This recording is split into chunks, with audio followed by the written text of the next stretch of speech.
Always welcome in the classroom, math games, when strategically chosen, serve additional important instructional goals. Let's examine some of the different roles they can play. Games offer assessment opportunities that inform instructional responses. Let's have a look at the game Change-O, which focuses a lens on hierarchical inclusion. Knowing that smaller numbers are nested within larger quantities is a critical landmark in the progression of early number sense. Change-O is a game that assesses children's burgeoning comfort with this big idea. It can be played with a variety of materials and images.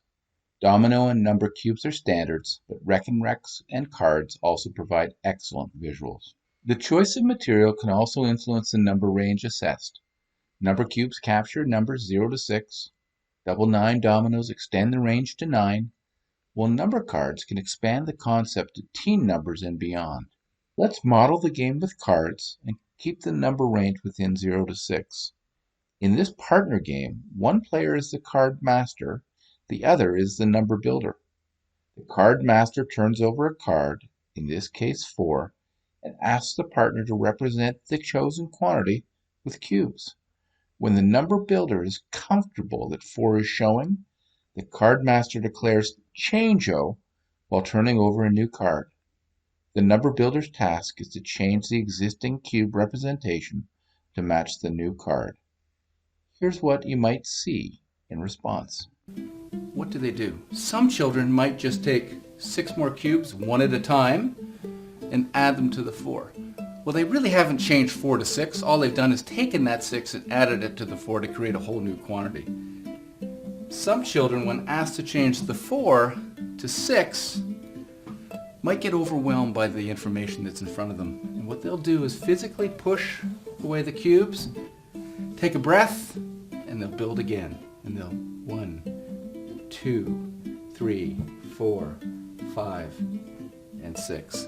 The fact that the child had to push away the 4 without realizing that 4 lives within the 6, that it's nested within the 6 and always will be, even if it's hidden, is a clear indication that that child is not an inclusive thinker. You might see children recognize the 4, leave them there, but still have to count. 1, 2, 3, 4, 5, 6. So they're progressing. They saw the 4 and left them there, but they're not yet fully ready for the count-on strategy. I would suggest using some information using the hands, going digital. There's something about the fingers being there for children that will automatically get them to see that I don't have to remove my fingers to get to 6. I can just add 2 more thumbs. Finally, you might see children who automatically see that as 4, grab 2 more cubes and change the 4 to 6. That's because they know this relationship. They understand that 4 is 2 away from 6 and 6 is 2 more than 4. What I might do instructionally with these children just to see if they can take that level of understanding into a higher number range. So some things to look for when you're doing the Change-O activity. Some games have a narrative structure and visual components that reveal patterns, relationships, and structure to help children consolidate mathematical ideas. In the game Random Rack, for example, children respond to a random number on a Reckon Rec to determine its distance from 10, the building block of our number system. The goal of the game is to be the first player to remove all counters from the game board. Let's play a few rounds to see how it works. To start the game, players place a preset number of counters on the game board, in this case 8. Counters can be placed on any number in any desired quantity up to and including 8. Let's see how counters are removed from the board. The teacher flashes a random number on the Reckon Rec, in this case 14.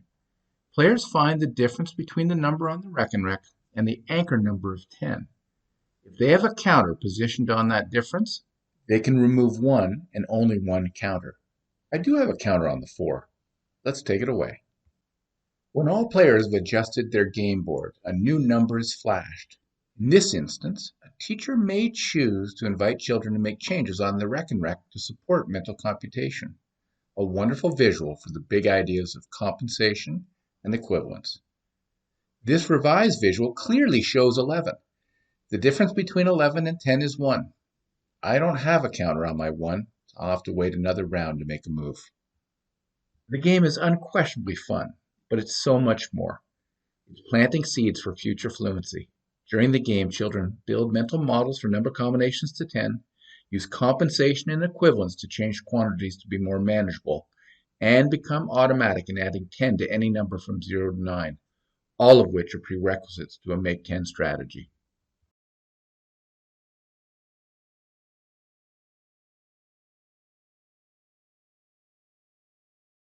Once children demonstrate conceptual understanding, games offer purposeful practice to free up working memory for important problem-solving tasks. Wormy Wormy is an example of a favorite strategy game that's released to learners once they have strong mental models of the number bonds to 10 that have been demonstrated and developed through a wide variety of visual representation of number pairings, the Rec and Rec, 10 frames, balance scale, double number lines, and 5 and 10 anchor boards. Squirmy Wormy encourages the mapping of these strong mental models to symbols, developing automaticity through play.